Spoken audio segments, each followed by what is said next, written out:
I was tired after a long work shift and came home hoping to rest, but the first thing I saw was my father sitting on the couch reading a newspaper while my wife and brother were upstairs pretending I wouldn't hear the noise of their affair. I should have just gone straight upstairs when I got home that night, but I stopped to grab a first, and that's when I saw it all unravel. My dad looked up from his newspaper with this expression I'll never forget, like he was watching a car crash in slow motion, and before I could even ask why he was there at 11 p.m. on a Tuesday, I heard the sounds from upstairs. My wife's laugh, the one she used to save for me, followed by my brother's voice saying something I couldn't make out, then the unmistakable rhythm of our bed frame hitting the wall. The lipper fell from my hand and shattered on the kitchen tile, and my father just shook his head and said, "I tried to call you, son. I've been sitting here for an hour trying to figure out how to stop this before you walked in." The rage that filled me in that moment was nothing compared to the shame that followed, because as I stood there with soaking through my socks, all I could think about was Sarah from accounting and the 3 months I'd been meeting her at the Marriott downtown every Thursday when I told my wife I had late client dinners. The universe has a sick sense of humor, doesn't it? There I was, ready to storm upstairs and play the betrayed husband, when my phone buzzed with Sarah's text asking if we were still on for tomorrow night. My father saw me check it, saw something change in my face, and his disappointment somehow got deeper. "You too?" he asked quietly, and I couldn't answer because my throat had closed up completely. I didn't confront them that night. Instead, I sat on the couch next to my father and we listened to my marriage ending above us, both of us pretending to watch SportsCenter while my brother and wife finished what they were doing. When they finally came downstairs, disheveled and giggling, the four of us just stared at each other in the living room like some twisted family portrait. My wife's face went from flushed satisfaction to horror to something worse when she saw my father there. My brother, my younger brother, whom I'd protected from bullies and taught to drive and given a job at my company when he couldn't find work, just stood there with his hand still on the small of her back like he'd forgotten to remove it. "How long?" was all I managed to ask, and my wife's answer broke something in me that's never healed. "6 months, she said, lifting her chin defiantly. "Since your birthday party." I remembered that night, how I'd been happy, surrounded by family, while my wife and brother were sneaking off to our pool house.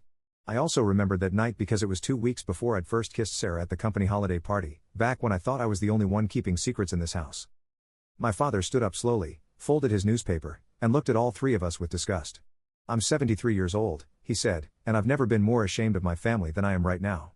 He walked past my brother without acknowledging him, stopped at the door, and added, "Your mother would be heartbroken." Then he left, and I haven't seen him since. He won't return my calls, won't come to Sunday dinners, and won't even let me apologize. My kids ask where Grandpa went, and I have to lie because how do you explain that level of disappointment to a 7-year-old? The thing about discovering your spouse's affair when you're having one yourself is that you lose the right to righteous anger. You can't stand on moral high ground when you're covered in the same mud. So instead of the explosive confrontation I'd imagined if I ever caught her cheating, we just stood there in silence until my brother mumbled something about leaving, and my wife went upstairs to what used to be our bedroom.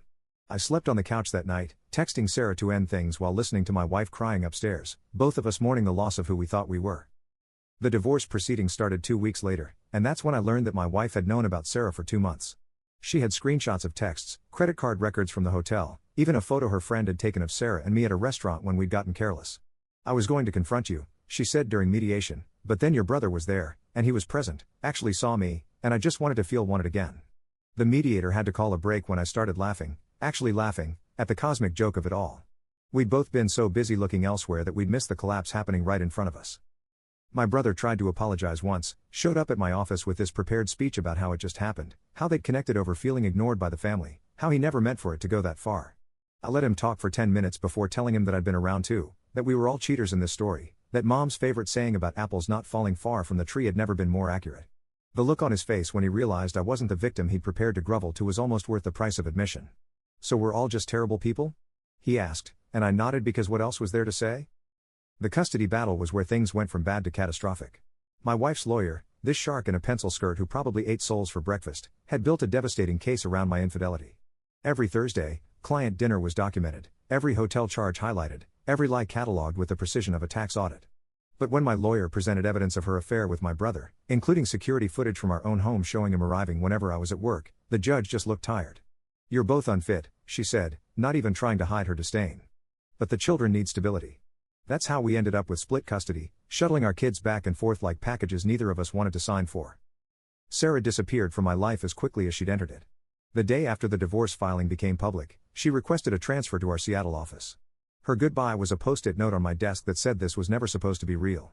I kept that note in my wallet for months like some kind of penance, a yellow reminder of how easily we convince ourselves that betrayal is just another word for adventure.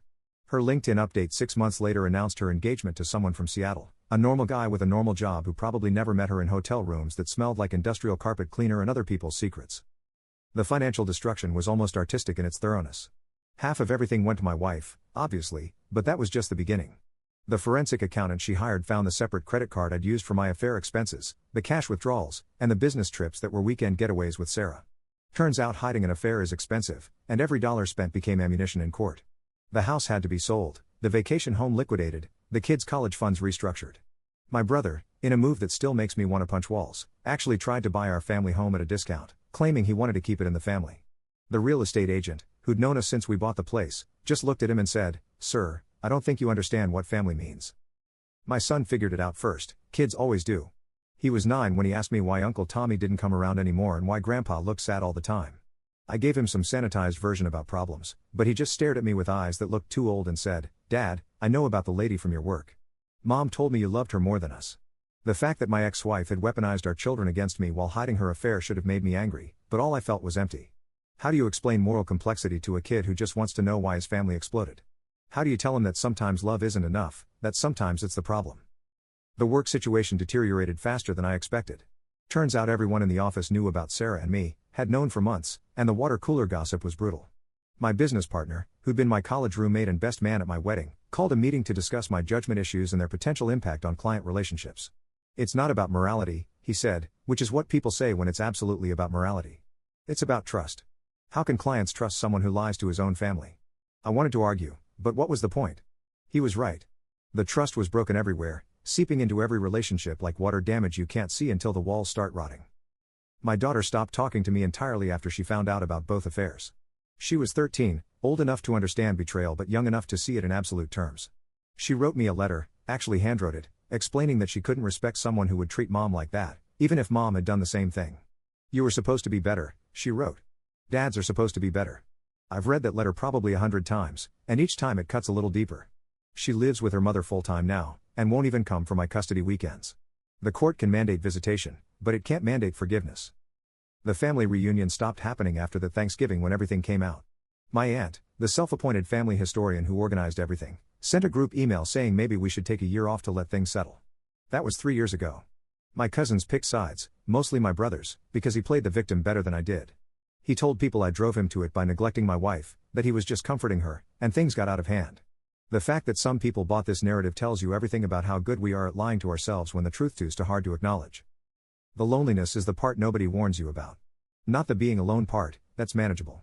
It's the specific loneliness of knowing you created this void, that every empty evening and silent weekend is a direct result of the choices you made.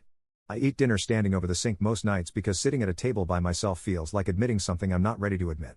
The apartment is nice enough, one of those modern places with exposed brick and industrial fixtures that's supposed to signal you're starting fresh, but it just feels like an expensive reminder that I'm a 43-year-old cliché. 3 years later, and I'm still finding pieces of shrapnel from the explosion. Last week, I ran into my wife's sister at Whole Foods, and she looked right through me like I was made of glass. Her kids, my niece and nephews who used to call me Uncle Mike and beg me to throw them in the pool, hid behind her legs. "We don't talk to him anymore," she told them loud enough for everyone in the produce section to hear. "He's not family." The teenage grocery clerk checking out my single-serve meals and bottle of wine gave me this look of pity that was somehow worse than the public shunning. My father died 6 months ago. Massive heart attack while mowing the lawn, dead before the ambulance arrived. I found out from my brother, of all people, who called to tell me the funeral arrangements. He never forgave either of us, my brother said, and there was something almost like relief in his voice, like Dad dying meant we didn't have to keep trying to earn back something that was never coming back. I went to the funeral, sat in the back, and left before the reception. My aunt told me later that Dad had rewritten his will the week after that night, leaving everything to my sister, who lived across the country and had managed to keep her life together.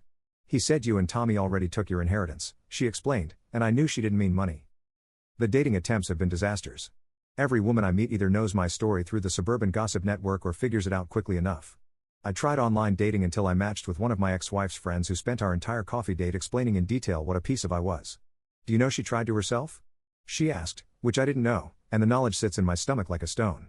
Another date Googled me beforehand and opened with, "So, you're the guy who had his secretary while his wife was his brother?" That's like a bad plot. She wasn't wrong, but hearing your life reduced to a punchline never gets easier. Sarah reached out once, about a year ago. A long email about how she was in therapy, working through her issues, and wanted to apologize for her part in everything. She was pregnant, happy, building the life she was supposed to have. I think we were both running from something, she wrote, and we crashed into each other instead of dealing with our problems. I didn't respond. What would be the point? Some mistakes don't deserve the closure of forgiveness. My ex-wife remarried last spring. My son told me during one of our increasingly awkward dinners, mentioning it casually like he was talking about the weather. Her new husband is everything I wasn't: present, faithful, boring in that stable way that makes for good partnerships. He takes us to baseball games, my son said, and the way he emphasized us made it clear that this stranger was doing the father things I should have been doing. They're having a baby, starting fresh with someone who didn't destroy the first attempt. My brother, from what I hear, is still single, still living in the apartment complex by the highway, still showing up to family events where everyone pretends he didn't know his brother's wife. The business I spent 15 years building is gone. Maybe he thinks enough time has passed that we can all pretend we're different people now. But you can't unfuck your brother's wife, just like I can't unkiss Sarah in that hotel elevator while my family waits at home. Some things mark you permanently, like scarlet letters burned into your DNA. Here's the truth nobody tells you about destroying your life: you still have to live it afterward. Every morning, I wake up in an apartment that smells like failure and microwave dinners, check my phone for messages that don't come, and go to a job where everyone knows I'm the guy who had it all and tease away for some mediocre and the thrill of deception. The highlight of my week is usually the grocery store run where the cashier makes small talk about the weather. Looks like rain, she'll say, and I'll agree, and for 30 seconds I get to be just another customer instead of the town's favorite disaster story. Sometimes I dream about that night, about walking in and finding them, about my father's disappointed face and the shattering on the floor. In the dreams, I'm clean, innocent, the wronged party with the moral high ground and the sympathy of everyone who hears the story. Then I wake up and remember Sarah's perfume, the hotel key cards, the lies I told with such practiced ease, and I realize the dream is a nightmare where I have to face what I could have been if I hadn't been exactly who I was. The truth is, we all got what we deserved. My brother got exile, my wife got a second chance she probably won't waste, and I got to be the reminder that when you play with matches in a house full of gasoline, everyone burns. 3 Thanksgivings alone, 3 Christmases where my kids' presents get returned because they don't want anything from me, 3 birthdays where the only texts are from automated marketing systems. That's the math of betrayal, measured in missed moments and empty chairs. My therapist says I need to forgive myself, but she charges $200 an hour to say that, so I'm not sure she's objective. The truth is simpler: some things you don't come back from. Some mistakes don't get redeemed. Some men dig holes so deep that the light stops reaching, and all you can do is teach others not to pick up the shovel. If you're reading this thinking your affair is different, that your situation is special, that you're not like me, just remember, I thought that too, right up until I was standing in my kitchen with soaking through my socks, listening to my brother and wife upstairs, realizing that every choice has an echo and some echoes never stop screaming.